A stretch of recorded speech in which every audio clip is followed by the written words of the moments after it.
One pesantren. One product. One product. Oke. Siang, Pesantren.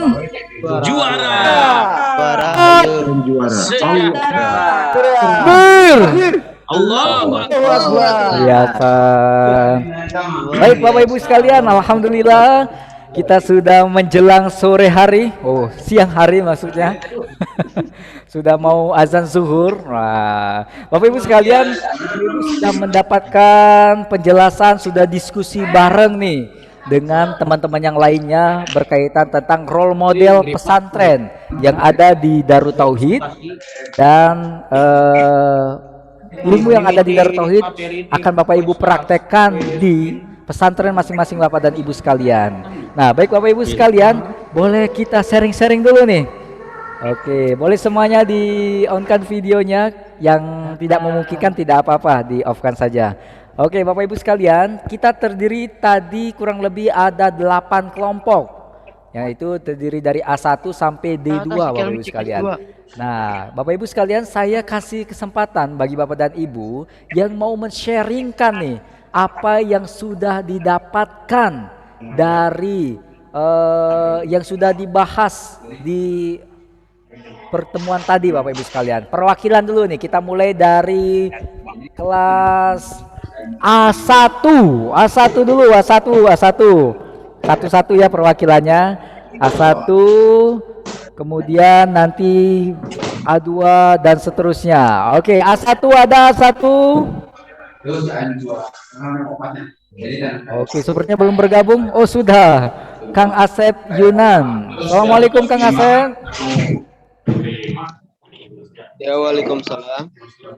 Masya Allah. Kang Asep, boleh diceritakan Kang Asep kira-kira nih tadi sesi diskusi apa yang sudah Kang Asep dapatkan, insight yang Kang Asep dapatkan?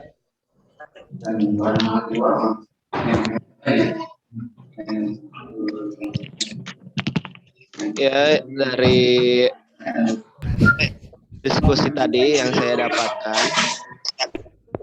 jadi Kang Asep. bahwa saya lihat Darut Tauhid itu yang merupakan ada minimarket apa sih, SMM ya kalau tidak salah, memiliki keunggulan yang sangat banyak sekali, diantaranya dari mulai organisasi, struktur, manajer marketingnya sangat baik, terus pegawainya juga menggunakan para santri di situ agar bisa lebih unggul dan seterusnya. Jadi teratur dari mulai pemasaran juga nggak cukup di lingkungan itu saja, tapi keluar juga bisa. Jadi saya bandingkan bahwa kalau di pesantren itu gak hanya kita ngaji terus ngaji, tapi ekonominya juga harus bisa berkembang. Nah, dari situ saya bisa lihat bahwa pesantren itu harus bisa maju dalam setiap bidangnya, diantaranya ekonomi. Apalagi keunggulan ekonomi di Darut Tauhid itu yang ada di minimarketnya menggunakan ekonomi syariah. Contohnya jika kita masuk, kan kalau di minimarket yang lain, selamat pagi, kalau di sana, assalamualaikum. Nah, itu yang saya ingin terapkan juga di pesantren saya nantinya. Mungkin itu Kak yang saya dapat paparkan. Produknya apa Kang Asep? Apa? Gak kedengaran? Produknya apa Kang Asep? Oh, kalau produk dari saya itu, dari kami, merupakan makanan ringan tradisional, diantaranya kecimpring dan juga opak. Wah, kecimpring dan opak ya, luar biasa. Sebulan bisa berapa produksi? Berapa banyak Kang Asep? Kalau sebulan bisa 80 pak. 80 pak. Masya Satu pak Allah. berapa tuh? Masya Allah. Apa? Satu pak berapa tuh harga pasaran ke Kalau pembeli? satu paknya 5 ribuan. Wah, 5 ribuannya. Insya Allah Iya. setelah opop ini nanti langsung ya 8.000 pak ya. Oh, amin, amin. Amin, Terima amin. kasih. Masya Allah. Baik, luar biasa. Berikan tepuk tangan yang paling meriah untuk Kang Asep Yunan. Masya Allah. Baik, selanjutnya Bapak dan Ibu sekalian, siapa nih perwakilan dari A2? Silakan A2 yang merasa A2. Silakan A2. Wah, sudah ada Pak Asep Muslihat dari pesantren An-Nur. Assalamualaikum Pak Asep. Di unmute dulu Pak Asep. Assalamualaikum. Waalaikumsalam warahmatullahi Ya. Waalaikumsalam warahmatullahi wabarakatuh. Ya, saya dari An-Nur Cianjur Selatan, Cianjur Ningxat, Pak. Masya Allah. Daerah. Ya, tadi banyak sekali ilmu yang didapat dari Darut Tauhid, terinspirasi sekali ya, yang bisa diterapkan di pesantren kami. Ada MKTV, ada MKFM, ada Swalayan, ada bidang pendidikan dan banyak sekali. Jadi sangat luar biasa sekali, termasuk manajemennya sudah tidak bisa dibandingkan dengan kami, sangat jauh sekali. Jadi kami bisa berguru nanti dan kami pun pengen berkunjung ke sana, pengen semuanya kita tiru, kita duplikasi, kita jalankan di pesantren kami dan mudah-mudahan pesantren kami secepatnya ya minimal mirip-mirip lah dengan DT gitu. Itu sangat luar biasa sekali. Terima kasih. Masya Allah. Oh ya, mohon izin, tadi produknya apa Pak? Kerajinan dari kayu. Kerajinan kayu Pak ya. Ya, seperti ini ada tumbler nih. Ini untuk tumbler dari kayu. Ya, ini dari bambu ini. Ininya dari bambu, jadi tahan untuk air kalau pengen nuangin kopi atau susu, pengen air panas perjalanan jauh misalnya bisa dari sini. Ini dari bambu ini luarnya. Keren, Masya Allah. Wah, itu produksi berapa nih Pak? Sebulan bisa berapa pieces tuh Pak? Kita belum banyak, kita masih pemula ya, jadi kita belum banyak. Makanya dengan kegiatan OPOP ini mudah-mudahan betul bisa membantu kami dalam permodalan gitu. Jadi kita bisa mengembangkan lebih banyak produksi lagi. Itu juga ada, tapi punten ya, tadi di DT nggak jualan rokok, tapi kami bukan jualan rokoknya, tapi tempat rokoknya. Waduh, keren nih, keren. Masya Allah. Ini bensinnya. Mohon maaf yang nggak merokok, saya juga nggak perokok, tapi saya produksi ini aja. Oh iya, Instagramnya ada Pak? IG-nya baru dibuat, nanti saya kabari ya. Oke, baik, alhamdulillah. Oke, baik. Berarti Pak yang didapatkan dari Darut Tauhid tadi, insya Allah mudah-mudahan bisa diamalkan ya Pak ya, Masya Allah. Insya Allah. Oke, alhamdulillah. Baik, itu baru sesi pertama Pak, nanti ada sesi kedua dan selanjutnya. Baik, terima kasih Pak Asep Muslihat. Berikan tepuk tangan yang paling meriah untuk Pak Asep Muslihat. Selanjutnya Bapak Ibu sekalian langsung ke kelompok B1. Langsung saja B1 ada Bu Nur Aziza dari pesantren Nurul Quran. Assalamualaikum Bu. Boleh di unmute terlebih dahulu Bu. Iya, boleh di unmute. Oke, silakan Bu. Kira-kira apa nih Bu Nur Aziza yang didapatkan hasil dari diskusi tadi? Banyak sekali yang saya dapatkan dari mengikuti kegiatan ini, diantaranya yaitu untuk pengembangan pesantren di DT ini. Ternyata dari mulai timnya itu, dari perekrutannya juga sudah ditentukan gitu, jadi tidak sembarang orang. Jadi dari awal masuk yang mau menjadi tim di dalam DT itu ada perekrutan, sumber daya manusianya, dan malahan di situ juga ada santri yang terbagi dua, yang mana santri karyawan dan santri mukim. Nah, itu yang beda dari pesantren lain gitu. Itu mungkin yang saya dapatkan. Selain itu juga banyak sekali pelatihan-pelatihan sehingga perkembangan di DT itu sangat baik sekali. Mungkin itu yang saya dapatkan. Terima kasih. Dari sini apa Bu yang akan dilakukan Bu? Mungkin meniru membangun timnya itu dari langkah awalnya untuk membangun tim, dari perekrutannya itu yang saya tiru, insya Allah. Alhamdulillah, insya Allah Bu ya. Alhamdulillah, mudah-mudahan Bu Nur Aziza dari Nurul Quran setelah dari sini bisa mengcopy paste Bu. ATM ya. Baik, terima kasih Bu Nur Aziza dari Ponpes Nurul Quran. Berikan tepuk tangan yang paling meriah untuk Nurul Quran.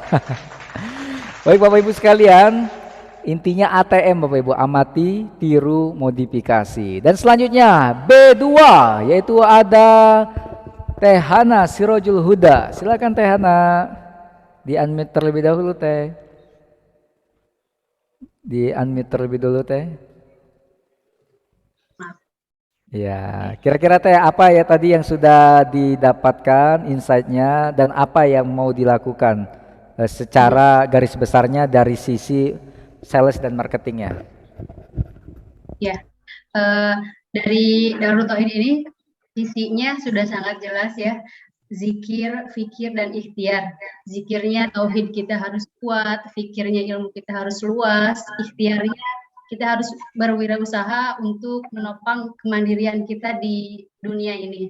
Nah, untuk berwirausaha ini tentu harus DT ini, khususnya DT ini mampu mencari peluang yang sangat efektif. Karena DT ini berlokasi di dekat kampus, maka peluang usahanya itu sangat luas, maka mendirikanlah ada berbagai macam wirausaha, diantaranya yang tadi dilihat di video itu ada SMM itu ya, swalayan, SMM swalayan itu, yang mana sangat menunjang untuk memenuhi kebutuhan santri khususnya dan masyarakat di sekitarnya, dan khususnya mahasiswa-mahasiswa yang pasti sangat bersentuhan dengan pondok pesantren. Seperti itu. Nah, yang saya akan coba terapkan di pondok pesantren kami ini, kita mencari peluang sebanyak-banyaknya dari hal terkecil supaya menjadi ladang atau supaya menjadi target pasar selanjutnya gitu. Jadi tidak hanya untuk kebutuhan di lingkungan pesantren saja, tapi bisa menyentuh ke berbagai macam lapisan masyarakat. Masya Allah, luar biasa. Berikan tepuk tangan yang paling meriah untuk Bu Hana. Luar biasa. Oke, baik. Terima kasih Teh Hana. Alhamdulillah. Selanjutnya siap-siap kelompok C1. C1 mana suaranya? Wah, belum nampak nih. Yang dari C, boleh dari C. Bapak Ibu yang dari kelompok C1 atau C2, boleh langsung raise hand saja. Oke, atau dari kelompok D dulu nih. Masya Allah. Oh, sudah ada Bu tuh. Danaeli. Bu Haja Mimin ya. Enggak Bu Haja.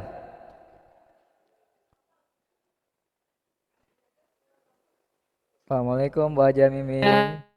Assalamualaikum warahmatullahi wabarakatuh. Ya,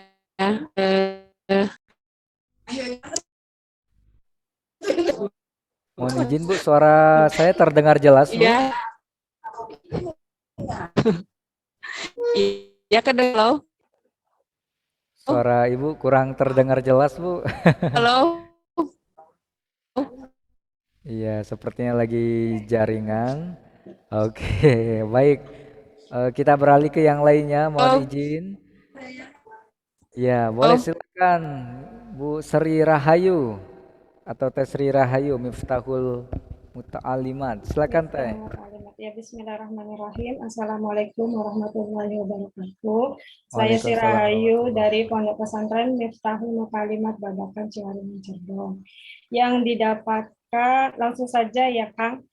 Ya, dari C berapa Teh? C1. C1. Ya, silakan Teh.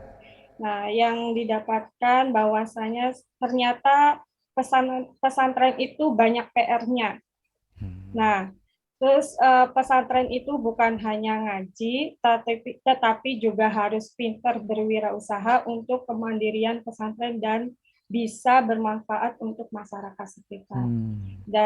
Dan yang ingin diterapkan oleh pesantren kami, karena pesantren kami itu masih kamu lagi.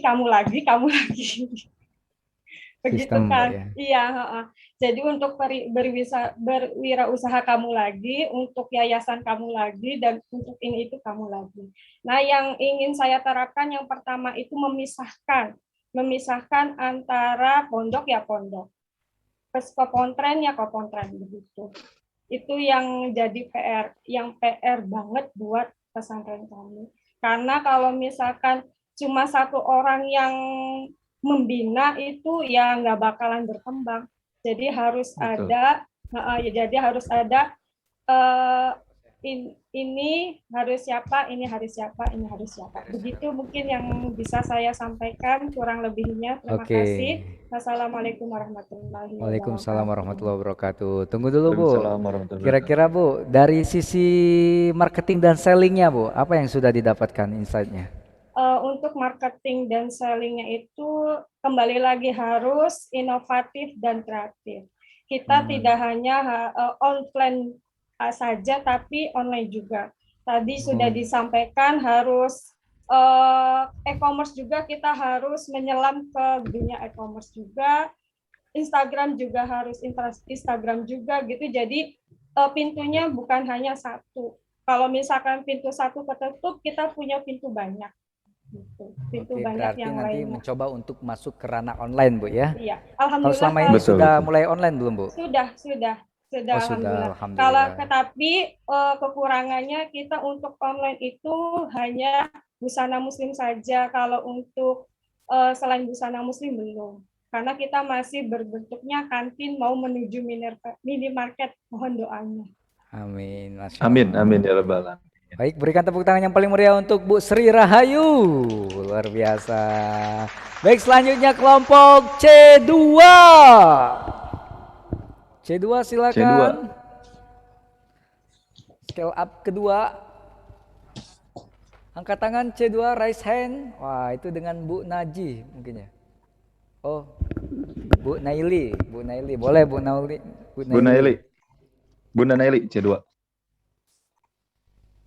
Assalamualaikum warahmatullahi wabarakatuh. Waalaikumsalam warahmatullahi wabarakatuh.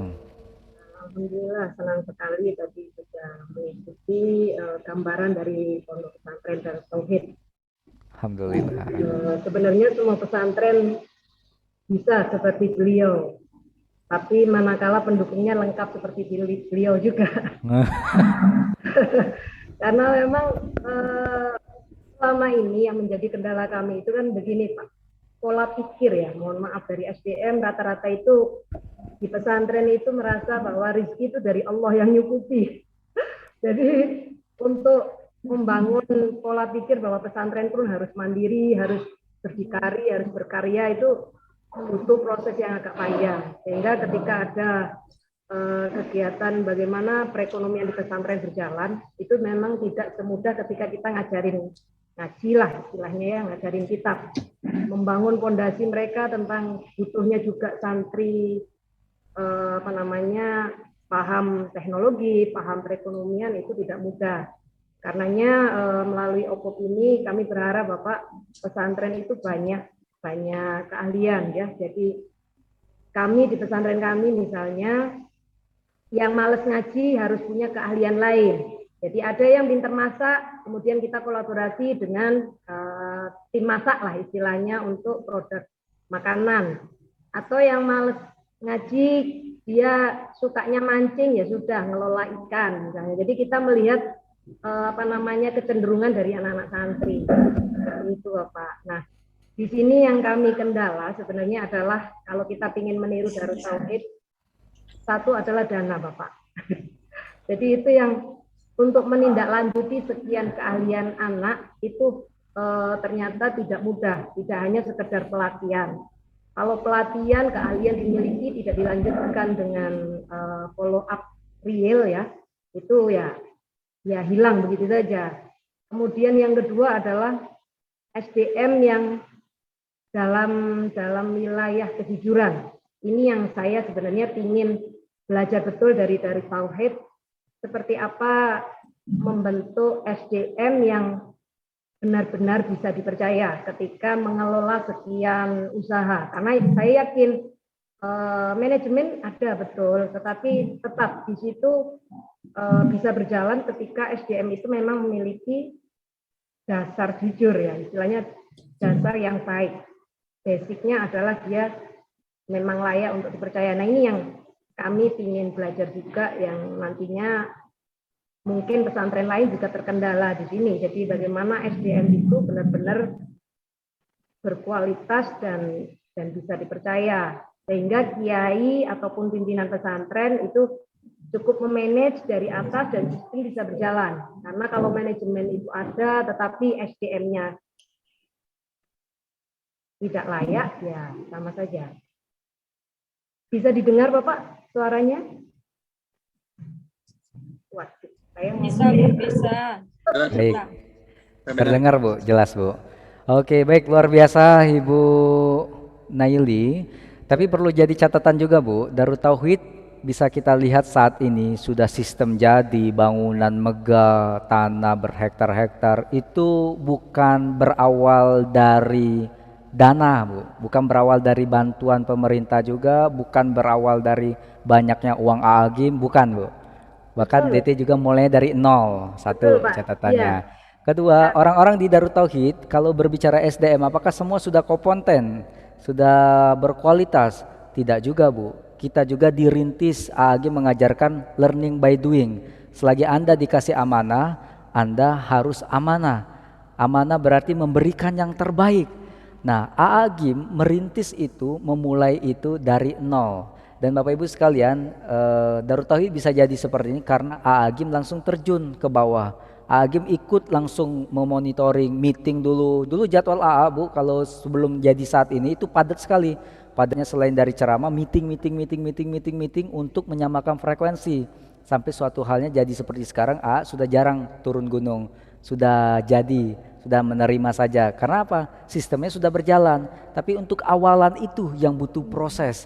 Untuk awalan itu biar jadi sistem seperti ini, otomatis harus banyak mengorbankan waktu, mengorbankan pikiran, mengorbankan perasaan, harus banyak mujahadanya. Nah, dari AAGIM-nya sendiri Bu, jadi tidak langsung jadi.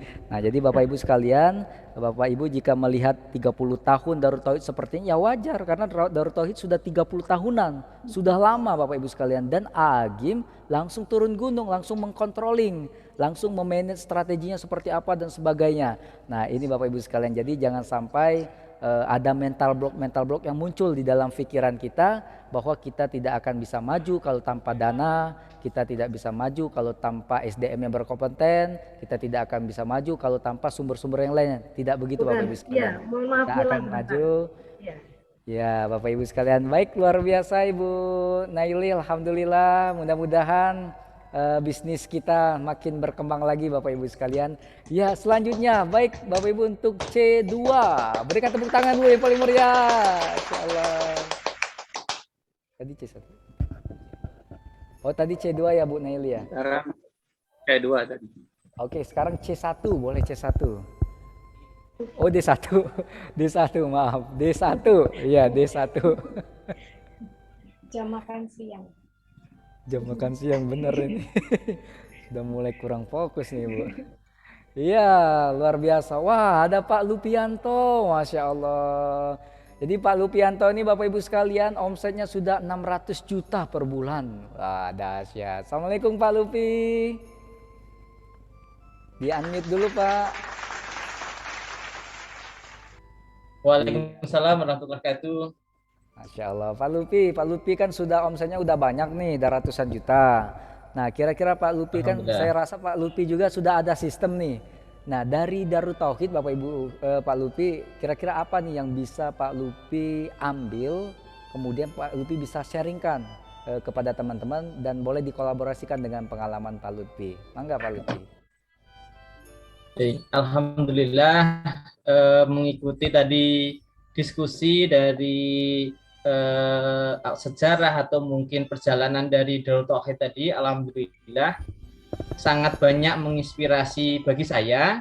Dan contohnya misalkan di Darut Tauhid itu tuh tidak hanya mengedepankan bisnis, tetapi lebih ke umatan, sehingga bisnis contohnya tadi kan swalayan itu tidak mematikan toko sekitarnya, justru menerima produk-produk dari sekitar, UMKM, bahkan juga menjadi distributor, membantu toko-toko sekitar untuk mendapatkan produk yang lebih murah dan juga bisa bermanfaat di sekitarnya. Kemudian dari kedepannya juga ternyata yayasan sudah sangat berkembang di Darut Tauhid. Ada yayasan dakwah, ada yayasan sosial, termasuk juga yayasan pendidikan. Ini sangat-sangat menginspirasi bagi kami. Karena kami sendiri baru memulai, kalau di Darut Tauhid kan udah lebih dari 30 tahun tadi disebutkan, kami di Al Ihsan Baron Bogor ini baru 3 tahun. Dan kita memulai bisnis baru 2,5 luar biasa, berikan tepuk tangan dulu. 3 tahun sudah 600 juta Pak ya, 30 tahun sudah 6 triliun ini kayaknya Pak. 60 triliun.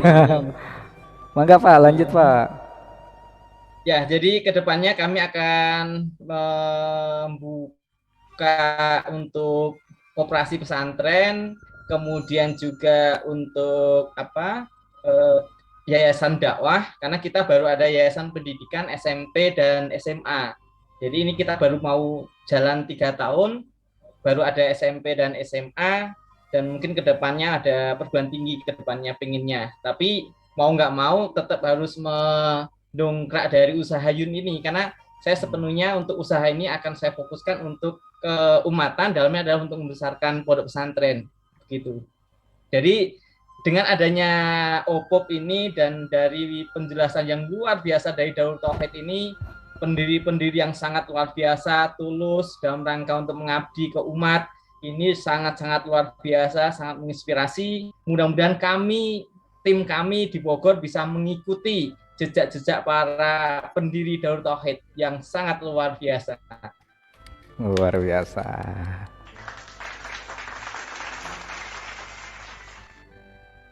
Alhamdulillah. Baik, mudah-mudahan Pak Lutfi, kita tunggu kabarnya setelah dari Outpop ini omsetnya langsung meningkat menjadi 3 miliar. Amin ya rabbal alamin. Baik Bapak Ibu sekalian, kita lanjut lagi ke kelompok D2. D2 ada D2. Waduh, udah siap tuh Kang Badrun. Alhamdulillah, Kang Badrun, silakan Kang Badrun. Enggak Kang Badrun. Di unmute dulu Kang. Oke. Silakan. Terima kasih. Assalamualaikum warahmatullahi wabarakatuh.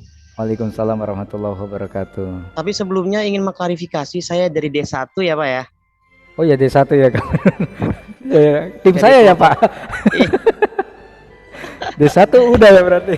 Ya nggak apa-apa, bonus berhubung Kang Badrun adalah tim saya. Boleh Kang Badrun. Ya, ini ingin berbagi saja ya Bapak Ibu. Kalau tadi Kang siapa tapi dari Baron apa tadi yang miliaran itu, yang ratusan juta per bulan. Alhamdulillah kami untuk jualan areng kayu yang katanya barang yang hina, barang hitam, kotor-kotoran. 1 tahun kita sudah mencapai 300 jutaan. Alhamdulillah, tapi kita syukuri saja. Tepuk tangan dulu. Alhamdulillah. Dari hasil itu kita sudah dapat membangun kobong, bisa membangun masjid, bisa membangun asrama. Dan karena pesantren kami ini bergerak di bidang rehabilitasi mental, jadi apapun kreativitas yang dihasilkan dari areng kayu misalkan atau sablon domba, itu tujuannya untuk melatih santri yang selesai direhab, baik yang tadinya narkoba akut, stres, misalkan gangguan kejiwaan, mohon maaf, dan lain sebagainya. Nah, pelajaran yang berharga yang saya dapatkan dari Darut Tauhid ini benar-benar pelajaran yang sangat tidak bisa akan dilupakan, di mana konsep Darut Tauhid itu berusaha untuk umat, jadi untuk kemandirian umat. Mudah-mudahan kami setelah pelatihan ini dapat mempraktekkan segala macam usaha yang kami lakukan di pesantren tujuannya untuk umat. Karena kebetulan awal terciptanya usaha areng juga, awal kita bikin usaha areng, kita survei ke lokasi desa itu kan semuanya rata-rata petani areng. Cuman karena masing-masing sendiri-sendiri penghasilannya jadi nggak kelihatan. Akhirnya kami kumpulkan. Jadi ketika ada pasokan dari kami yang kurang, kami ambil dari petani. Mudah-mudahan bisa ikut mengambil pelajaran dari Darut Tauhid. Terima kasih. Alhamdulillah. Baik Kang Badrun, hatur nuhun. Baik Bapak dan Ibu sekalian, nah, terakhir tepuk tangan dulu dong untuk Kang Badrun. Masya Allah. Dan selanjutnya terakhir dari D2 Ibu Nina Nurjana Nurul Hikmah. Silakan Bu, boleh di unmute. Kita ajukan unmute. Saya D1, Pak. Oh, D1. Ya, D2-nya Pak Bani. tadi udah. D2 udah ya? Ya, udah. Oke, D2 sudah ya berarti Bapak Ibu sekalian. Alhamdulillah. Baik Bapak dan Ibu sekalian, alhamdulillah di sesi pertama ini kita sudah sama-sama menyimak Bapak Ibu sekalian dari yang dijabarkan dari pemateri, terus dari diskusi kita Bapak Ibu sekalian, terus dari sharing Bapak Ibu sekalian pengalaman masing-masing dan sebagainya. Bahwasanya Bapak Ibu sekalian di sesi marketing dan selling ini Bapak Ibu sekalian, yang perlu dicatat adalah bahwa yang menggerakkan hati pembeli adalah Allah. Lalu ada yang bertanya, apakah ada amalan khusus dari Darut Tauhid? Tadi muncul pertanyaan, maka Bapak Ibu sekalian, pada awal-awal dulu Agim sering memberikan amalan kepada santri-santrinya, sampai sekarang juga sama Bapak Ibu sekalian. Salah satu contohnya Agim ketika pengen membeli sebuah tanah Bapak Ibu sekalian, beliau mengajak santri-santri yang ngumpul di lapangan yang sama untuk tahajud bareng, untuk meminta bareng agar Allah gerakkan hati hamba yang untuk membeli produk-produk Darut Tauhid, ada rezekinya sehingga bisa kebeli tanah dan sebagainya. Pada dasarnya Bapak Ibu sekalian, kalau kita kembalikan ke hakikat bahwasanya Allah lah yang menggerakkan hati pembeli untuk membeli produk kita. Bapak Ibu sekalian, kita jumpa lagi di sesi keduanya, insya Allah siang nanti tepat pada pukul 1.15 dengan format nama A1 dan A2 kelompok. Nah, maksudnya A1, A2 sampai D2, A1, A2, B1, B2, C1, C2, D1, D2. Kita akan diskusi lagi dengan tim yang tadi Bapak Ibu sekalian. Mungkin itu saja yang bisa saya sampaikan. Kita lanjut lagi di 1.15 Bapak Ibu sekalian. Kita akhiri sesi siang hari ini dengan sama-sama membaca bacaan hamdalah. Alhamdulillahirabbil alamin. Dan kita akhiri dengan istighfar. Astaghfirullahaladzim. Doa kafaratul majelis. Subhanakallahumma wa bihamdika asyhadu alla ilaha illa anta astaghfiruka wa atubu ilaik.